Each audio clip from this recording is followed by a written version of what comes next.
이보다 재미있는 철학은 없다. 우리 삶에 울림을 주는 이야기들을 깔깔깔 웃으면서 유쾌하게 들어봅니다. 철 들지 않은 어른들의 인생 학교 박구용. 왔구용. 자, 무지개 같은 방송에 찾아왔습니다. 순수한 철학자라고 해야 할까요? 전남대학교 철학과 박구용 교수님과 함께합니다. 안녕하세요, 박 안녕하세요. 교수님. 네, 밖에서 방금 좀 상큼했어요, 박 교수님. 우리 오감자 PD가. 네. 본인은 순수하다고 생각합니까? 순수? 순수하다는 게 뭐예요? 순수? 순수가 뭘까요? 순수하다는 게 뭡니까? 순수 우리말이에요? 순수하다. 순수는 순수하 우리말이에요? 순수하다. 네. 우리말. 일 것 같죠? 읽어 아닌 것 같아요. 아닌 것 같아요? 한자에서 한자 말입니다. 순수. 한자. 순수라고 하는 건 되게 사람들이 어떻게 좋은 말의 형용사죠. 그렇죠. 좋은 의미로 많이 쓰이죠. 그러니까 순수한 물, 순수한 것 하면 되게 좋은 물로 쓰잖아요. 예. 진짜 그런가? 진짜 그런가? 예. 관계에서 그럴까? 관계에서 순수한. 순수한 관계. 존재는 할까요? 순수하다? 아하. 그런 걸 생각해 볼 수 있는 항상 방금 최장군이 말한 대로 존재는 할까? 하면은 사람들이 존재한다라고 생각해서 상상해서 만든 걸 생각해 보면 돼요. 그러면 가장 쉽게 여러분이 접근할 수 있는 게 영화. 순수 시대 생각납니까?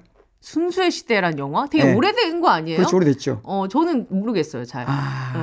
그렇구나. 예. 그러니까 순수 시대는 순수와 시대가 파열음을 일으키는 그 부조리 현상을 포착한 영화예요. 네. 그런데 한 남자가 순수하냐 아니냐의 관계 속의 순수성은 뭘 말하냐면, 자, 최장군과 나의 관계는 순수할까요? 뭐 아니라고 보는데요. 그러니까 두 사람을 연결하는 끈이 순수하다는 말은 정서적인 것밖에 없다는 얘기예요. 감각적인 것밖에 없다는 얘기예요. 네. 예를 들자면 최장군과 나는 지금 이미 방송으로 그 밖에 다른 걸 연결되잖아요. 이런 것들은 다 사회적이고 인륜적인 거예요. 예. 그런데 순수하다는 건 뭐냐? 그 모든 걸 제치고 제거하고. 오로지 감정적으로만 예. 연결되는 거예요. 그걸 대표적으로 경험하게 되는 게 우리가 사랑이죠. 남녀 간의 사랑, 남남 간의 사랑 뭐 그런 게 있겠죠. 우정, 예를 들면 사랑과 우정이란 게 대체 그런 거잖아요. 그러면 이 순수한 관계의 가장 큰 모순은 뭐예요? 영원하지 않다? 아주 짧다는 거죠. 강력하지만 짧고 파열음도 크죠. 예. 쫙 떨어졌을 때 그 양쪽에 주는 충격이 만만치 않죠. 그렇죠. 그래서 사람들은 어떻게 하고 싶죠? 이걸 충격을 줄이고 싶어 하잖아요. 예. 그래서 뭘 만들어요? 다른 끈을 하죠. 보완을 하죠. 그게 인륜적 관계로 진입이죠. 그래서 이건 좋고 나쁘고 문제 아니에요. 예. 인간은 그 뭐 본인이 어찌 할 수 없는 부분도 있잖아요. 그렇죠. 예. 그러니까 일상적인 형용사로서 순수하다 이런 건 괜찮은데, 사람을 가리키거나 순수한 사람 또는 순수한 관계 이런 건 항상 위험하다는 거. 그걸 동반하고 있다. 매력적이지만 위험하다는 거. 내포하고 있다. 그렇죠. 그걸 받아들이지 않으면 순수한 걸 좋아하시면 안 된다. 순수한 여자, 순수한 남자를 좋아하는 당신 위험하다. 네. 예. 그러면 그렇게 소개를 하면 안 되겠네요. 순수한 저는 순수하지 않습니다. 차라리 위험한 철학자라고 해야 네, 맞겠다. 그렇죠. 더. 저는 위험한 철학자입니다. 예, 위험한 철학자. 네. 거기에는 100% 동감. 네. 예. 2873번님 최장군의 방송 왜 웃으시는 거죠? 네, 아니에요. 동감한다 그래서. 100% 동감. 네. 최장군도 순수하진 않잖아요. 교수님 봤을 때 어떻습니까? 순수한 면 있죠. 제가? 네. 어떤 면에서요? 어떤 면에서 그러냐면, 제가 볼 때 최장군은 뭔가 타오르는 이 불타는 덤불 속에 막 뛰어들 그런 스타일이거든요. 이런 사람들이 되게 순수한 사람들이에요. 너무 깨끗해서? 아니, 자기 욕망에 충실하니까. 네, 이런 분들이 있죠. 항상 자기가 언제든 자기를 태울 수 있는 준비가 돼 있는 사람. 그래요? 네. 그런 이제 아닌지는 모르죠. 내가 그런 느낌이라는 거지. 그런 느낌인지 네. 아닌지 방송을 뭐 듣는 저도 모르죠. 느낄 것 같은데. 글쎄 모르겠어요. 2873번이 최장군의 방송을 듣다 보면 최장군의 묘한 무지개 같은 매력에 빠지게 된다. 네. 다른 사람도 아마 많이 그렇게 생각할 겁니다. 이젠 이 시간만 기다려주네요. 좋은 방송 계속 화이팅이요 라고 주셨어요. 무지개가 무슨 뜻입니까요? 다양한 매력이 있다라는 뜻 아닐까요? 아하. 그럼 좋은 거죠. 좋은 거다. 네, 좋은 거라고 지금 읽어주는 거죠. 왜냐면 내 자랑이니까. 네. 자랑이니까 한번 읽어봤어요. 뭐 나쁜 뜻은 아닌 것 같고 적어도. 자, 그래서 갑자기 밸런스 게임 하나 준비해봤어요. 밸런스 게임이 뭔지는 아십니까, 교수님? 잘 모릅니다. 둘 중에 하나 고르시면 됩니다. 제가 네. 말씀드릴 거예요. 자, 하나, 둘, 셋 하면 제가 말씀드리는 것 중에 고르시면 돼요. 네. 언제 죽는지 알기 대 죽는 이유 알기. 하나, 둘, 셋. 죽는 이유 알기. 언제 죽는지는 몰라도 된다. 네. 죽는 이유를 알면 된다. 그렇죠. 이 고른 이유는? 네, 그건 내가 생각할 수 있는 거잖아요. 사고할 수 있는 거고. 뭐를? 왜 죽는지를. 왜 죽는지를 예. 알면 내가 예. 죽는 이유 아는 거가 더 중요하다? 중요하죠. 왜냐하면 그건 아주 중요한 거예요. 나만 그런 게 아니고 인류 역사가 그거에 대해서 끝없이 탐색해 왔거든요. 음. 예. 죽는 이유를 아는 그게 게 이제 정신과학이고 예. 죽는 시간을 따지는 것은 자연과학이죠. 언제 죽는지 아는 건 별로 중요하지 않다. 예, 그건 자연과학자들이 하는 거죠. 저같이 인문학자들은 그런 거 안 하죠. 네. 그래요. 아, 순간적으로 답했는데 나 준비 안 했는데. 그래서 내가 이런 거 네. 이제 앞으로 자주자주 준비를 해보려고 해요. 압도적으로 그냥 바로 답이 나오잖아요. 쉬지 않고. 근데 뭔가 지금 근데 약간 빈약한 구석이 있어요. 뭔가 이 네? 본인의 그 지적해 보세요. 나는 사회과학자거든요. 네, 그렇군요. 네. 죽는 이유. 아, 왜요? 사람들이 왜 웃는지 모르겠네. 예. 본인은 죽는 이유를 아는 게 더 중요하다. 네. 언제 죽는지 아는 거는 자연과학자들이 할 일이고. 네. 예. 그래요. 안에서 보이지 않는 검이 챙챙 날아다니는 것 같다고 밖에서. 그런데 중요한 게 있어요. 중요한 건 죽는 것이 어느 시점에 있다고 생각하는 사고방식을 반대하거든요. 그러니까 삶의 끝에 죽음이 있다고 생각하는 거. 그렇지 않다는 거죠. 그 뭐가 중요해요? 뭐 어떻게 봐야 됩니까? 아니, 우리가 산다는 것이 죽어가는 거잖아요. 죽어가는 과정이다. 살아가는 것이 죽어가는 거잖아요. 예. 이 동시성을 봐야지 삶 끝에 죽음이 있다고 생각하니까 사람들이 항상 그 끝에 대한 두려움이 있는 거거든요. 살아가는 것이 죽어가는 것이고 죽어가는 것이 살아가는 것이죠. 이걸 이렇게 사고를 해보세요. 예, 이걸 우리 전통 사상으로 말할 것 같으면 이것이 윤회예요. 어려운 게 아니고.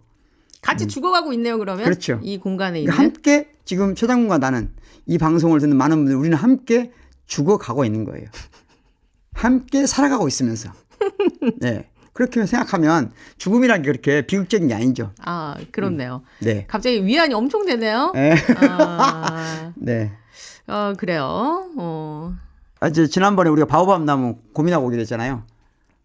그 본인의 진행 실력을 제가 한번 보겠습니다. 네. 최 장군에게 바오밥 나무란? 이분이 앞으로 네. 진행을 계속 이게 점점 뻗어나가서 바오밥 나무처럼 네. 커질 수 있는 2차원의 세계에서 3차원의 세계로 뻗어나갈 수 있는 진행자가 될 수 있을지 제가 네. 한번 네. 한번 볼게요. 저도. 아니, 저는 3차원, 4차원으로 갈 거니까.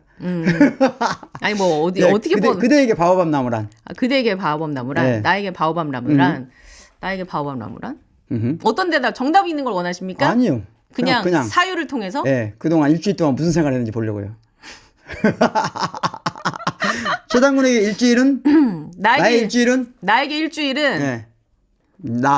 일주일, 바오밥 나무를 연결해 보는 거죠. 연결할 때 네. 항상 여러분들이 이게 연결이 잘 안 되는 이유는 누구나 이해할 수 있는 확실한 연결고리를 찾으려고 하니까 그래요. 이러면 매력적으로 뭔가를 사용하지 못해요. 아무 연결도 안 돼도 그냥 말하면 돼요. 아무거나 얘기해도 돼요? 네, 그렇죠. 그런 습관을 들여야 돼요. 나 바오밥 나무 일주일. 네. 나 사고 났어요. 그렇죠. 사고를 내가 냈어요. 바오밥 나무가 쪼개졌어요? 바오밥 나무를 쪼개졌어요. 아니면 나무가 그냥 들이받았어요. 바오밥 나무 들여다받았어요? 네. 그래 어떻게 됐어요? 그래서 바오밥 나무는 어떻게 됐어요? 바오밥 나무는 네. 괜찮았고 내 네. 차만 망가졌죠. 그렇죠. 그냥 내가 갖다 들이받았어요. 네. 아하. 나의 일주일은? 그래서 나의 일주일은 부서진 바오밥 나무? 네. 네, 이렇게 하면 되는 거예요. 그러면 그 논리적으로 연결 안 되잖아요. 그렇죠. 연결 안 돼도 아무 관계 없다니까요. 부서진 바오밥 나무. 네. 그럴 수 있는 거예요. 나의 일주일은 부서진 바오밥 나무. 왜? 있어 보인다. 왜 부서진 바오밥 나무냐? 내가 연결시켜드릴게요. 그러면 이제 그 다음에 어떻게 연결시켰냐? 본인이 진행하셔야죠. 아, 그렇구나. 예. 나의 일주일은 부서진 바오밥 나무입니다. 그렇습니까? 그게 무슨 의미죠? 왜 부서졌죠? 뭐가? 바오밥 나무가 부서진 건가요? 이 부서진 바오밥 나무는 예. 다양하게 해석을 할 수 있죠. 그쵸. 어떻게 해석을 할 수 있을까? 예. 이거는 최 장군의 정신 상태일 수도 있고, 아하. 최 장군의 어떤 금전적인 상태일 수도 있고, 여러 가지 상태일 수도 있다. 그러니까 제가 보기에 이 바오밥 나무 혹시 실제 우리가 생각하는 바오밥 나무가 아니고 아프리카의 저 광활한 아프리카의 굳건하게 서 있는 많은 사람들의 생명을 살리는 많은 사람들의 존재의 근거가 되는 바오밥 나무가 아니라 일주일 동안 머릿속에서 계속 맴돌았던 바오밥 나무 아니에요? 그렇죠. 그렇죠. 예. 그게 사고와 함께 부서졌다는 얘기 아닌가요? 그렇죠. 네. 그 부서진 바오밥 나무가 파편화가 돼서 네. 또다시 또 어떤 곳에 자리 잡아서 그렇지. 또 자라날 수도 있죠. 그렇죠. 그 부서진 바오밥 나무가 산산조각 나서 어딘가에 네. 있겠죠? 있겠죠. 그걸 주로 다니는 인생이 앞으로 될 수 있잖아요. 예, 제가 봤을 때는 이분이 진행을 하려면 아직 이 청취율이나 이런 거 봤을 때 아직 멀었다. 아직 오케이. 멀었다. 여기서 각자 역할을 돌아가기로 합시다. 그러면. 최장군 밑에서 아직 본인은 지금 진행을 판단은 여러분이 하시기 바라겠습니다. 더 많이 해야 된다. 네. 그래서 그 바오밥 나무 얘기를 좀 해봤는데 어떻게 더 진행을 시켜볼까요? 그러니까 바오밥 나무가 지난번에 우리가 마지막에 왜 어떤 사람에게는 바오밥 나무가 삶의 근거잖아요. 또 삶의 근거뿐만 아니라 존재론적 또는 문화적 상징이잖아요. 예. 어떤 사람들에게는. 그런데 어린 왕자한테는 바오밥 나무는 단 하나의 뭐예요? 자기 별을 망가뜨리는 존재. 송두리째 망가뜨릴 수 있는. 그렇죠. 그리고 자기 사랑을 완전히 파괴할 수 있는. 예. 지금 최장군하고 비슷하잖아요. 그렇죠. 그러니까 이런 맥락에서 이해를 해야 바오밥 나무와 관련된 어린 왕자의 텍스트를 이해할 수 있다. 그렇죠. 그게 지난 시간에 말하지 못하고 정리하지 못한 부분이에요. 그러면 우리가 하나의 어떤 사물이 됐든 대상이 됐든 그게 주는 의미가 각자 다 다를 수도 있고 그렇죠. 내가 그 의미를 어떻게 해석하고 의미 부여하느냐도 네. 다 개별성이 있을 수 있다. 그렇죠. 그 텍스트를 어떻게 읽어내려 가느냐도 마찬가지고. 그래서 텍스트를 읽어낼 때 좋은 거 나쁜 거에 대한 것도 마찬가지고. 텍스트를 읽어낼 때 여러분들이 여행 가듯이 텍스트를 읽으라고 했잖아요. 네. 그럴 때 방법이 뭐냐 하는 거예요. 내가 이 텍스트를 읽을 때 여행 가듯이 읽는다. 예. 그런 건 무슨 말이냐면 내 텍스트를 내 컨텍스트에 안착시키려고 하는 집착에서 벗어나야 돼요. 항상 사람들은 텍스트를 읽잖아요. 그럼 처음에 이제 책 읽기가 안 된 분들은 책 읽기가 많이 안 되고 독서가 양이 부족하다 보면 이 텍스트를 이해하기 어렵기 때문에 항상 자기가 처해 있는 맥락, 내가 살아온 경험의 맥락 안에서만 이해하려고 그래요. 관성적으로 그럴 수밖에 없거든요, 사실. 그러니까 내가 처해 온 상황, 맥락, 경험을 컨텍스트라고 하잖아요. 예. 이 컨텍스트 안에 텍스트를 집어넣기만 하면 나한테 열리지가 않아요, 책이. 좋은 책들은 열리지가 않아요. 이 어린 왕자에서 이 부분이 특히 그래요. 바오밥 나무 부분들이 대부분의 사람들이 이 부분을 이해하지 못하고 하는 이유가 자기 안에서 자기 컨텍스트에 빠져 있기 때문이에요. 일단 우리가 컨텍스트를 왕래할 수 있어야 된다. 내 컨텍스트를 벗어날 수는 없지만 동시에 지금 어린 왕자가 처해 있는 컨텍스트, 어린 왕자의 컨텍스트로 들어가 보자는 거죠. 그러면 이게 너무 쉽거든요. 네. 우리는 지금 바오밥 나무, 저 아프리카에 수많은 사람들이 살아온 삶의 근거지, 문화적 상징, 그들의 자연적 존재론적 근거, 이렇게 생각하는데 어린 왕자는 이거 무시하네? 뭐지? 이렇게 생각하면 이게 이해가 안 되는 거죠. 그렇지. 그게 아니라 지금 어린 왕자의 별이 내 컨텍스트가 돼야 돼요. 그러니까 어린 왕자 입장에서는 바오밥 나무는 그렇죠. 별을 갉아먹는 존재고, 그렇죠. 최장군한테도 바오밥 나무는 지금 부서진 사고죠. 인생 부서진 사고죠. 네. 예. 그런 걸 이해할 수 있어야 되는 그렇죠. 건데. 흩어진 옛 추억들이죠. 예. 내 인생에 흩어진 자국들. 네. 그렇게 이해할 수 있어야 됩니다. 서랍 속에 감춰놨는데 갑자기 튀어나온 흔적들. 이게 바오밥 나무 될 수 있는 거예요. 그렇죠. 예. 그러니까 그 어떤 사람을 여러분이 누군가를 이해한다는 것은 마치 책을 읽듯이 여러분이 지금 사랑하는 사람이 있다, 좋아하는 사람이 있다, 가정이든 또는 친구든 그 사람을 이해하려면 지금 그 사람이 있는 컨텍스트를 들어갈 줄 알아야 되거든요. 내 컨텍스트만 이해하면 절대로 소통은 불가능하다. 이런 근데 이야기를 그게 굉장히 맞는 얘기긴 한데. 네, 지치죠? 지쳐. 맞는 얘기긴 한데, 노력이 수반돼야 하는 작업이다. 아니, 노력으로는 안 돼요. 노력 플러스. 노력으로 안 된단 말을 왜 하냐면, 노력을 하면 사람들이 한 번에 막 괘씸히 하거든요. 한 번만 하면 된다고 생각하거든요. 안 돼요. 매번. 저도 지금 이 말을 하는 저도 매 순간 훈련해야 되는 거예요. 훈련이 필요하다. 네, 익숙해져야 돼요. 계속. 근데 이거 그러니까 예술은 항상 제가 소설책 읽으러 가잖아요. 소설책 읽고 그림 보러 다니면 그런 게 많이 익숙해져요. 컨텍스트를 다른 사람의 삶에 혹은 다른 사람의 작품에 컨텍스트에 들어가는 게 그렇죠. 내가 호인 사람과 내가 가고 싶은 열망이 있거나 욕망이 있을 때는 상관이 없는데요. 그렇지 않은 경우에도 그렇죠. 들어가 봐야 한다는 건 그렇죠. 그거 쉽지 않죠. 그렇죠. 쉽지 않은데도 그렇죠. 하시는 거예요, 교수님은? 그렇죠. 그러기 위해서 우리가 시립미술관에 가보시라는 거예요. 지금 시립미술관에 가보세요. 또는 무슨 이래저래 서울에 지금 엄청나게 좋은 전시나 박람회가 많이 있어요. 곧 있으면 말한 대로 건축 박람회도 있고 건축 비엔날레도 있고 예를 들자면 지금 뭐 여러 세계적으로 유명한 작가들이 지금 와서 전시하고 있잖아요. 그러면 그 가보면 1970년대 미국의 중산층 가정에서 어떤 텍스트로 들어갈 수 있거든요. 순간적으로 마치 호랑이가 어떤 2, 3층을 뛰어넘는 식으로 도약하듯이 어떤 한 세계에 들어갈 수가 있죠. 맥락을 탈취해서. 그래서 실제로 예술가들은 예를 들자면 예술가 좀 얘기 더 해도 되나? 하세요. 유명한 여러분들 잘 아시는 마셜 듀상이라는 사람이 또는 1960년대 중반에 변기 하나를 놓고 전시를 했어요. 이때 혁명이거든요. 변기 우리가 쓰던 거 어디서나 볼 수 있는 변기를 전시했단 말이죠. 그럼 이렇게 왜 예술이 되냐 하는 거거든요. 이걸 프랑스 용어는 데페이지망이라고 하는데요. 다른 말로 하면 맥락을 탈취하는 거예요. 어떤 것을 그러니까 텍스트가 되려면 컨텍스트에서 CON을 투게더를 빼버리는 거예요. 예. 그러면 텍스트로 떠오르는 거거든요. 네. 그러면 이 텍스트는 여러분 모두가 다른 컨텍스트에 갖다 놓을 수 있다 하는 거죠. 이게 예술의 출발이거든요. 세련된 예술의 출발점. 그래서 항상 컨텍스트 텍스트 이거 왕래할 수 있어야 된다. 왕래할 수 있어야 된다. 그런 힘이 우리가 여행하는 힘. 세계 어디를 안 가더라도 예. 오늘 여러분이 어린 왕자를 읽으면서 새로운 세계를 읽어내는 거예요. 읽어내는 힘을 갖는 거죠. 이게 여행이에요. 이걸 자기화해서 자기도 소설을 쓸 수 있고 자기도 생산적으로 세상을 바라볼 수 있으면 6번째 단계에 이르는 니체의 6번째 단계에 이르는 여행자가 되는 거죠. 그럴 수 있다. 네. 예. 그러면 이제 바오밥 얘기는 그렇게 정리를 하도록 그렇죠. 하고 이제 마지막으로 마지막 어린 왕자의 한 파트. 예. 마지막 파트는 한번 이제 우리가 오늘 마지막 시간이잖아요. 가볼까요? 마지막으로 해보려고 해요. 아쉽지만 나는 어린 왕자 아직 떠날 준비가 안 돼 있는데 떠나보낼 준비가 안 돼 있는데 그래도 이제 슬슬 마무리를 해볼까 해요. 네, 떠나보내야 될 것 같아요.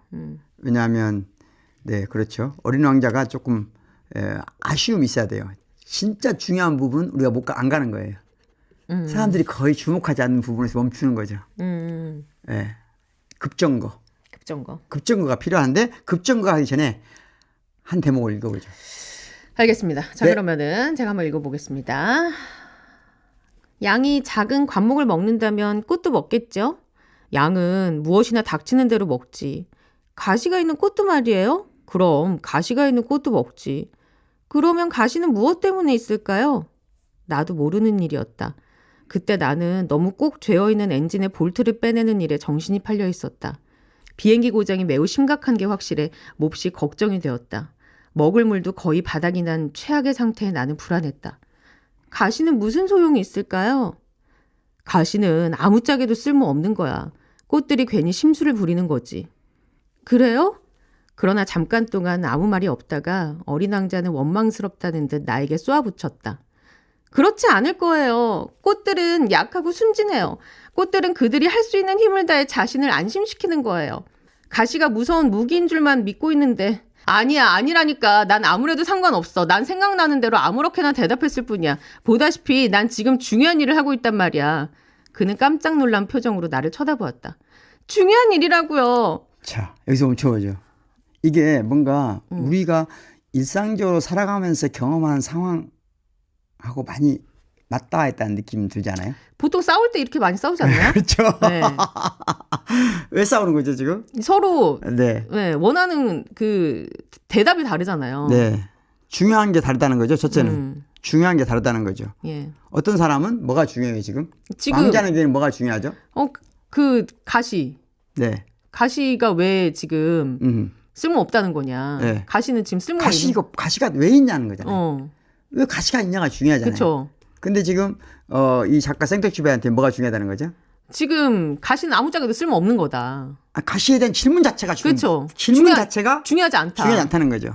여러분 다 생각해봐요. 우리가 어느 날 누구나 가시를 보고 어린 시절에 찔리면서 왜 얘는 가시가 있지? 가시를 피하려고도 해보고 뭐 해보고 다 생각해봤을 거 아니에요. 근데 지금 가시를 보면서 생각하는 사람 있나요? 아무 생각 없이 무감각 상태에서 살고 있겠죠. 가시 자체에 대한 생각 고민 자체가 안 하잖아요. 예. 그런데 우리가 가시라고 하는 게 가시도친 이런 말 쓰잖아요. 네. 가시도친 그녀의 말투에서 나는 칼칼하게 느껴져 오는 뭔가를 느꼈다. 뭐 이런 생각할 수 있잖아요. 가시가 언제 뒀죠? 누가 뒀죠? 왜 뒀죠? 가시도친. 약간 그 방어막일 수도 있죠. 그러니까 어떤 사람에게는 이 어린 왕자가 지금 하고 있는 이야기 중에 가장 큰 이야기는 어떤 존재에게는 그것이 마지막 자기 방어 수단일 수도 있다는 거잖아요. 그렇죠. 어떤 존재에게는. 예. 그러면 우리가 세상에서 그렇게 이해할 수 있는 경우도 많이 있지 않을까요? 어린아이에게는 마지막 자기 방어 수단이 뭘까요? 예를 들자면 울고 악쓰고 떼쓰는 거잖아요. 그렇죠. 그 가시잖아요. 어떻게 보면. 예. 그 가시처럼 들리잖아요. 저는 그런 어린아이 소리를 더 듣기 싫어하거든요. 예? 근데 그에게는 그게 마지막이라고 하는 것을 이해하는 순간 조금 다르게 보이지 않을까요? 그렇죠. 응? 예. 그런 경우가 많지 않을까요? 관심을 갖다 보면 많겠죠. 관심을 안 가져서 안 들리고 안 보일 뿐이지. 그러니까 우리가 가까이 만나는 사람 중에 예를 들면 저는 교수니까 학생이 저에게 예를 들면 성적 관련 문의를 하는데 굉장히 막 공격적으로 한다고 쳐봐요, 저를. 선생님, 교수님, 이 채점의 기준이 뭐죠? 이 기준은 정당한가요? 좋잖아요, 그까지는. 그런데 교수님도 이렇게 시험 볼 수 있어요? 교수님도 보면 쓸 수 있어요? 이렇게 할 수 있잖아요. 그렇게 할 때 이놈 봐라 이렇게 생각하지 말고 이에게 지금 이 언어와 이 말이 이 가시가 이에게 혹시 이의 삶 속에서는 최후의 마지막 방어수단이지 않을까? 하세요, 근데. 라고 생각해보면 어떨까 하는 거죠. 어떨까요? 그렇게 하면 이해의 폭이 넓어지겠죠. 그 상대에 대해서 얘가 이렇게 하는데. 이해의 폭이 넓어진 것도 있지만 나는 내가 덜 사소한 존재가 안 된다고 생각해. 내가 조금 더 수치스러운 상황으로 안 간다. 상대방이 문제가 아니라. 수치스러운 상황으로 안 내가 간다? 좀 부끄러운 상황에로부터 많이 들어가지 않을 수 있다. 왜냐하면 상대방은 가시를 보고 그 가시를 어떻게 누를까 생각하면 내가 부끄러운 상황에 많이 돌입하게 돼요. 나도 모르게 나도 가시를 세우거든요. 그러니까 나는 항상 저는 제 철학은 누군가를 배려하지 않는 쪽보다는 나부터 창피하지 않기 위해서 나부터 부끄럽지 않기 위해서 막 가시도 친 사람 있어요. 저도 이제 예를 들면 그럴 때가 많을 거 아니에요. 여러분도 그럴 수 있을 것 같은데 갑자기 제가 존엄한 철학자인 척하고 교수인 척하다가 갑자기 막 흥분해가지고 막 같이 싸우는 경우가 있거든요. 예? 예를 들면 테니스를 치다가 어떤 나인 시비가 붙었으면 갑자기 네가 철학과 교수야 이렇게 철학과 교수가 이런 행동을 보일 수 있어 할 수 있죠. 그런데 그런 상황들은 돌이켜보면 나한테 부끄러운 상황이잖아요. 그런 상황을 우리가 그래도 조금 더 적게 갖는 방법은 뭐냐. 네. 대부분 그런 상황들이 상대방이 가시가 돋았을 때 문제거든요. 예. 그 가시가 돋은 걸 지금 어린 왕자처럼 생각해보면 어쩌다는 거죠. 지금 어린 왕자가 가시를 볼 때 장미의 가시를 볼 때 지금 장미의 가시. 그런데 그건 지금 뭐예요? 자기한테는 뭐죠? 사랑하는 사람. 유일한 존재잖아요. 그렇죠. 사랑하는 존재가 가시를 돋쳐서 가시가 돋아서 그 가시 때문에 지금 찔리다가 도망 나온 거잖아요. 지금 어린 왕자가. 그래서 그게 궁금한 거잖아요. 그렇죠. 이 사랑하는 사람이 왜 나한테 가시 찔리고 있냐가 궁금한 거잖아요. 자기한테는. 그한테는 유일한 장미인데. 그렇죠. 그러니까 거기에. 그게 가장 자기가 중요한 문제죠. 지금 내가 사랑하는 사람에게 이 장미가 왜 있는가. 이 장미는 지금 혹시 마지막 자기의 방어수단으로서 그런 건가? 그걸 자기 혼자 지금 공부하고 있는데 옆에서 지금 친구가 안 도와주는 거죠. 내가 지금 비행기 고쳐야 되는데 지금 무슨 소리니? 하고 있는 거죠. 예? 더 나가볼까요, 그러면? 그래요. 예. 예. 아저씨는 어른들처럼 말하는군요. 그 말에 나는 조금 부끄러웠다. 그러나 그는 매정하게 덧붙였다. 아저씨는 모든 걸 뒤죽박죽 섞어버리고 있어요. 모든 걸 혼동하고 있다고요. 그는 대단히 화가 나 있었다. 그의 금빛 머리칼이 바람에 휘날리고 있었다.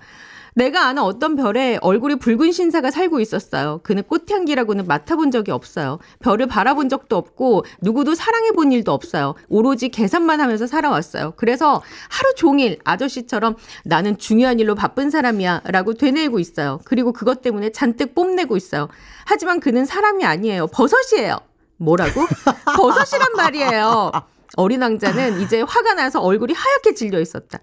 수백만 년 동안 꽃들은 가시를 기르며 살아왔죠. 마찬가지로 양도 수백만 년 동안 꽃을 먹으며 살아왔어요. 그런데도 꽃들이 아무짝에도 쓸모없는 가시를 왜 그토록 애를 써서 만들어내는지 알려는 건 중요한 일이 아니라는 말이죠. 양과 꽃들의 전쟁은 중요한 게 아니란 거죠. 얼굴이 붉은 뚱뚱부 신사의 계산보다 더 중요한 게 못 된다는 거죠.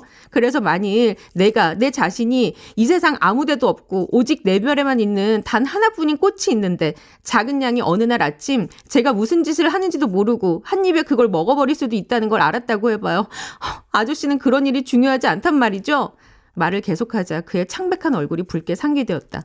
만약 어떤 사람이 수백만 개의 별 중에서 단 한 송이밖에 자라고 있지 않은 꽃을 사랑한다면 그 사람은 별들을 바라보는 것만으로도 충분히 행복할 수 있어요. 내 꽃이 저 별 어딘가에 있겠지 하고 자신에게 말할 수 있죠. 그런데 양이 그 꽃을 먹어버린다면 그에게는 갑자기 모든 별들이 어두워질 거예요. 그런데도 그게 중요하지 않다는 거죠? 그는 더 이상 말을 할 수 없었다. 흐느낌에 목이 메었던 것이다. 밤이 되었다. 나는 연장들을 놓았다. 지금 이 순간 망치나 볼트나 갈증 혹은 죽음이 뭐 중요하단 말인가. 어떤 별 위에 혹성 위에 나의 별, 이 지구 위에 내가 위로해 주어야 할 어린 왕자가 있다는 것이다. 나는 그를 두 팔로 부둥켜 안고 흔들면서 말했다. 네가 사랑하는 꽃은 위험하지 않아. 너의 양에게 씌울 입마개를 그려줄게. 네 꽃을 둘러쌀 울타리도 내가. 나는 더 이상 무슨 말을 해야 할지 알 수 없었다. 내 자신이 무척 어색하게 느껴졌다. 어떻게 하면 그를 달래어 전처럼 그의 마음을 다시 붙잡을 수 있을지 도무지 알 수 없었다. 눈물의 나라는 그처럼 비밀스러운 곳이다. 네. 이게 지난번에 우리 공부한 것으로 보면 두 개의 세계가 마주치는 거잖아요. 어떤 세계, 어떤 세계죠?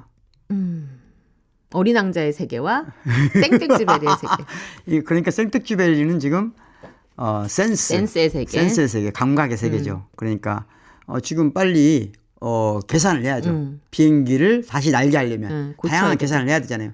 필요한 거죠. 사실 우리 일상은 이렇게 살아가는 거죠. 네. 그런데 어린 왕자에게는 지금 뭐가 중요한 거죠? 사랑이 중요한 거죠. 사랑의 상처. 이 상처를 서로 어떻게 치유할 것인가, 어떻게 복원할 것인가, 이런 것들이 중요한 문제잖아요. 이건 센서빌리티 세계잖아요. 이 두 세계가 충돌했어요. 이건 내 안에서 혼자 충돌할 수도 있고, 지금 여기서 극화된 것처럼 어린 왕자와 생텍쥐베리가 충돌할 수 있죠. 대개는 내 안에서 충돌하죠. 예. 그런데 사람들은 이때 내 안에서 충돌할 때 어느 쪽에 더 무게를 두냐는 거죠. 어느 쪽에 무게를 둘까? 보통 센스에 더 무게를 두지 않을까? 무게를 두죠. 예. 예. 살아가야 되니까. 그게 편하니까. 편해야 되니까.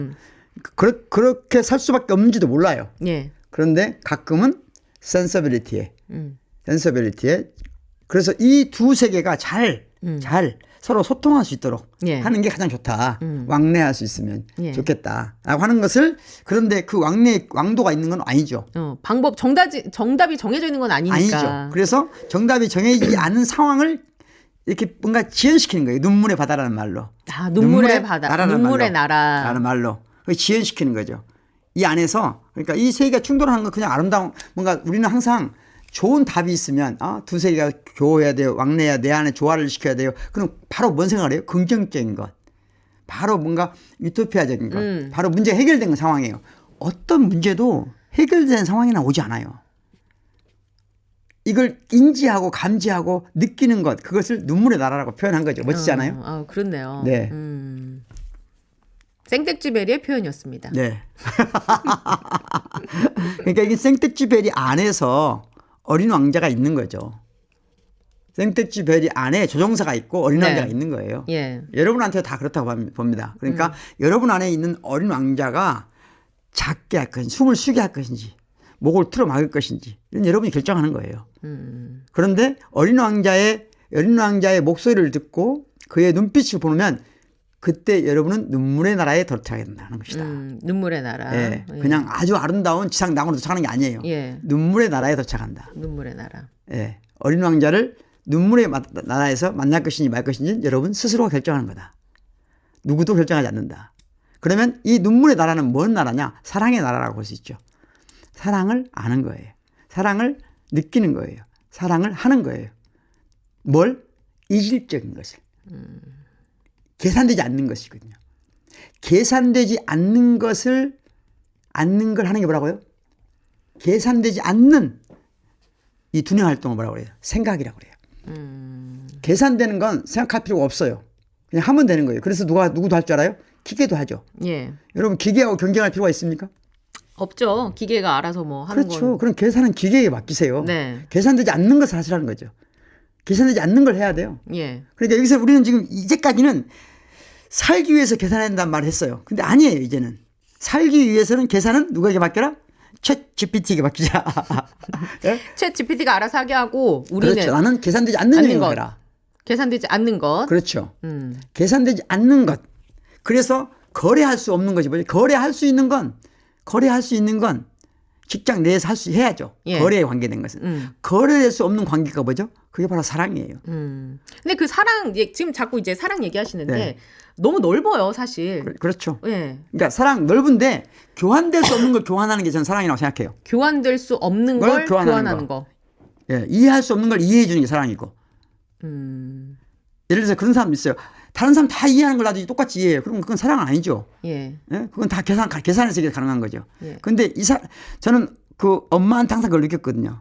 엄마는 이해할 수 없는 걸 이해해 주는 이 세상의 유일한 사람이다. 사실 내가 거짓말을 해도 이해해 준다. 이해해 주는 거죠. 알면서도 이해해 주는 거 그게 사랑이죠. 예? 그러니까 이해할 수 없는 걸 이해해 주는 사람이 이 세상 어딘가에 한 번이라도 있었다는 경험은 소중하죠. 그래서 엄마가 나한테 소중한 거예요. 돌아가신 지 오래됐지만. 네. 왜? 그런 경험은 많이 주어지는 게 아니거든요. 그래서 사랑이라는 게 꼭 남녀 간의 사랑만 있는 게 아니고 저는 그러니까. 어디서나 네. 어디에서나 단 한 번, 한순간에 만나는 사람들끼리도 사랑해 줄 수 있다고 생각해요. 이해할 수 없는 걸 이해해 주는 거거든요. 교통사고가 갑자기 났어요, 여러분. 생각해 봐요. 교통사고 났어. 그러면 막 보험회사 부르고 하는 거 다 이해관계죠. 그런데 순간적으로 내가 피해자지만 가해자의 입장에서 말하자면 가해자의 관점에서 모든 걸 받아들일 수 있잖아요. 그것도 사랑이죠. 우정이고. 그런 순간이 있다는 거죠. 그게 어린 왕자의 세계라니까요. 그게 눈물의 바다고, 눈물의 나라고. 예. 그런 어린 왕자의 세계를 여러분이 조금이라도 느꼈으면 좋겠는데. 예. 밖에서 엄마도 포기한 사람은 어떡하냐 그러는데. 엄마도 엄마가 포기했다는 느낌. 글쎄요. 아까 말한 대로 사랑, 이 감정은 지난번에 센서빌리티 얘기할 때 말했지만 대부분의 사람들이 센스가 7, 건강한 사람도 센서빌리티 3이에요. 그러니까 엄마도 아무리 날 사랑해도 대부분 거짓말하면 혼내죠. 혼내지만 결정적으로 중요할 때 어떤 순간이 있거든요. 내가 자존심을 거는 상황이 있어요. 거짓말 하는데 이럴 때는 엄마가 봐주는 거거든요. 그 한순간에. 그리고 그 상황이 종료되면 나중에 또 추궁하죠. 너 왜 그때 그랬어? 이런 게 엄마예요. 예. 엄마의 사랑이죠. 남편 이해가 안 돼요? 이해 안 될 때 이해해 주는 게 사랑이에요. 그런데 이해 안 되니까 증오심이 세운다. 그러면 그런 건 이제 낭만적 사랑은 아니고요. 어쩔 수 없는 사랑. 이걸 인륜적 사랑이라고 하죠. 예. 대안이 없으면 그냥 이해 안 되는 대로 사세요. 대안이 없으면 살아라. 알겠습니다. 네. 어린 왕자 책 한 권을 통해서 우리가 꼼꼼하게 읽어가는 연습을 한번 해봤는데 교수님 어떠셨어요? 이 시간 저희가 저는 항상 어린 왕자를 자주 들여다보는 책은 아니지만 가끔 들여다보고 또 대부분 이제 교육적인 상황에서 어린 왕자를 많이 이야기를 해요. 그런데 한 번도 똑같은 얘기를 해본 적이 별로 없어요. 지금 이번 제가 이 방송에서 어린 왕자 읽었잖아요. 다른 데서 한 얘기가 아니에요. 매번 이 어린 왕자의 매력은 그런 거예요. 매번 다른 이야기를 할 수 있다. 누구나 어디로나 들어갈 수 있다. 입구와 출구가 매번 다르다. 그렇죠. 예. 그런 매력인 거예요. 지금 앞부분만 제가 읽었잖아요. 예. 제가 그랬잖아요. 이 부분만 읽어도 된다. 아니 뒷부분만 읽어도 돼요. 그렇죠. 한 가운데 읽어도 되고. 어린 왕자의 매력이 그런 거 있죠. 근데 사실 저희가 초반에 설정한 목표가 책을 이런 문자도 많이 주셨거든요. 0029번님이 책을 엄청 좋아했었는데 청소년기에 무슨 책을 어떻게 읽어야 하는지 몰라서 많이 헤맸더랬죠. 지금 먹고 사는데 바쁘다 보니 책을 멀리하게 됐어요. 지나간 세월이 안타깝지만 방송 듣고 지금부터라도 책을 제대로 읽고 삶이 좀 윤택해졌으면 좋겠습니다. 네. 라는 문자 주신 분도 있고 4923번님이 박구윤 교수님이랑 최 장군이랑 함께 이 시간 내내 제가 갖고 있는 여러 권의 어린 왕자 중에 글씨가 가장 큰 책으로 골라서 처음부터 다시 읽어봤어요. 돋보기 쓸 나이거든요. 책을 읽었던가 싶을 정도로 새롭게 와닿는 부분도 있고 여전히 감동적이네요. 어린 왕자로 철학하기라니 이런 시도를 할 수 있는 프로그램이 있다는 게 놀라울 뿐입니다. 라는 의견을 주신 네. 분. 최 장군이 있었으니까 가능하죠. 아유, 갑자기 또 이렇게 아니, 사실을 적시해야죠. 띄워주시니까. 예, 5909번님. 저 초등학교 때부터 어린 왕자 책을 제일 좋아하는 책으로 꼽았었는데 글쎄 그때는 의미도 모르던 때인데 그냥 좋았거든요. 지금도 그 특유의 아련한 분위기를 좋아합니다. 박구윤 교수님이랑 군데군데 그 의미에 대해서 이야기를 나누는 것도 너무 재밌었고요. 퇴근길이 많이 막혀서 지루했었는데 덕분에 지루하지 않게 잘 퇴근을 할 수 있었습니다. 라는 의견 주신 분. 4646번님, 책 읽는 방법을 알게 해주셔서 감사합니다. 특히 소리내어 읽는 거, 낭송이 책 읽기에 도움이 된다라는 말씀도 너무 공감을 했고요. 소비자로서 지금까지는 책을 읽었었는데 저자가 되어보라는 말씀도 신선하게 와 닿았어요. 라고 주셨어요. 이렇게 책을 읽는 방법을 네네. 알려주신 것. 네네. 그리고 말씀해 주셨다시피 책이라는 게 꼭 정해진 방법이 뭐 처음부터 끝까지 읽어라. 네. 그리고 소비자로서만 읽는 게 다는 아니다. 네. 이런 이야기들은 신선하게 와 닿았었거든요. 특히 어린 왕자는 저는 꼭 그 가족 모두가 아니 친구 모두가 굉장히 높은 지적을 수준을 가진 사람하고 이제 막 책 읽기를 시작한 사람이 같이 읽을 수 있는 책은 많지 않거든요. 그러니까 예를 들자면 어린 아이하고 같이 굉장히 숙련된 나이 먹은 사람이 같이 할 수 있는 게임이 많나요? 게임이? 놀이가 많지 않죠. 예. 왜냐하면 지적 훈련이 많이 되면 단순한 것은 못 견디거든요. 뭔가 복잡한 세계를 진입한 사람은 단순한 세계를 견디기가 어려워요. 못 견디세요 그러면? 견디기가 어려워요. 그런데 그렇죠. 어떤 책들은 그런 내용이 없으면 견디기 어렵죠. 아니 게임 같은 거. 단순한 게임. 이제 할 수도 있죠 물론. 그런데 평면화된 거 있잖아요.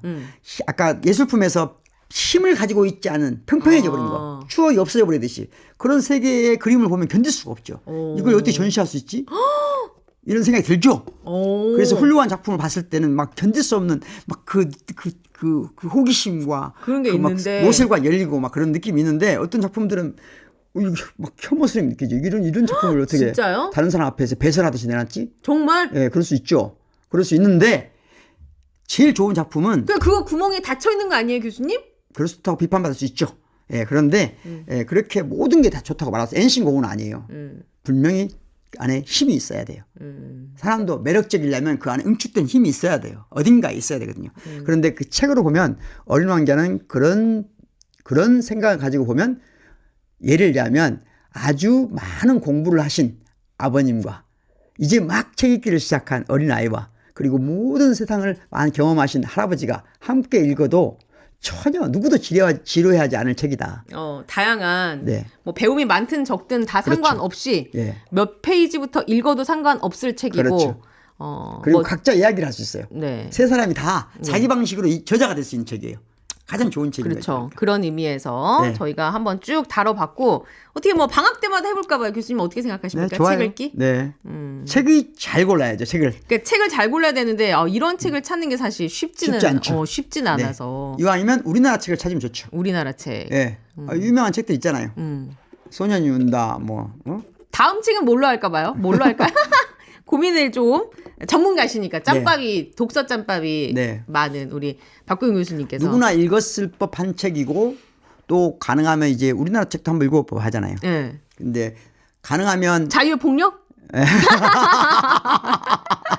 죄송합니다만 제 책은 그런 책이 아니고요. 그런 책 아니고. 제 책은 펴자마자 절망의 오솔길이 펼쳐집니다. 펼쳐집니다. 펼쳐집니다. 네. 그래도 다시 한번 말씀드리면 제가 학술원 그러니까 우수 학술도서다. 선정이 돼서 네. 아주 잘 나가고 있는 책이고 네. 아마 하게 된다면 한번 또 고민을 해보도록 하겠습니다. 네. 네. 오늘 얘기는 여기서 마무리를 하도록 하고 다음 주에 또 새로운 주제로 저희가 찾아오도록 하겠습니다. 교수님 조심히 들어가시고요. 다음 네. 주에 만나봬요. 들어가요? 각고용이에요? 같고요. 다음 주에 만나봬요. 고맙습니다. 네, 고맙습니다.